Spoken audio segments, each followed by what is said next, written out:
Hello friend, এই ব্লগে তোমাদের সবাই স্বাগত। আজকে আমি গোলাপ গাছ দেখাবো। একটা কথা বলে দিচ্ছি, গোলাপ গাছের নিয়ম দেখুন। দেখুন, এরকম কুকুরনো পাতার জন্য আমি আগেবারও ওষুধ বলেছি। আমার যারা দেখোনি, পেজটা ফলো করোনি, তারা পেজটা ফলো করে নেবেন, ঠিক আছে। আর একটা জিনিস আপনাদেরকে দেখিয়ে দেবো, এখন থেকে কি গোলাপ গাছে ফুল নেবেন না, না নিলে কি টাইমে ফুলটা বড় হবে না আর গাছটা গ্রোথ হবে না, ঠিক আছে।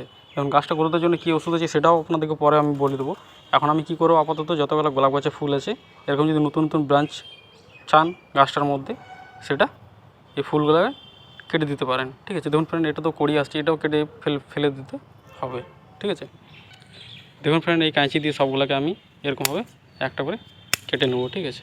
একটা ফুল রাখবো না, যেতে ফুল হয়েছে কি টাইমে কি ফুলটা সাইজটা বড় হবে না, ঠিক আছে। যতগুলো যদি এরকম করে ফুল দেখতে পান গোলাপ গাছে, এই টাইমটাতে ফুল নেবেন না, ঠিক আছে। এরকমভাবে সবগুলোকে কেটে দেবেন, যতটা ফুল আছে সবগুলোতে, ঠিক আছে। এরকম ভিডিও দেখার জন্য পেজটা ফলো করবেন, শেয়ারও করবেন, কমেন্টে জানাবেন ভিডিও কেমন লাগছে। নেক্সট ভিডিওতে দেখা হবে তোমাদের সাথে ছোটো ছোটো গাছের সম্বন্ধে জানার জন্য।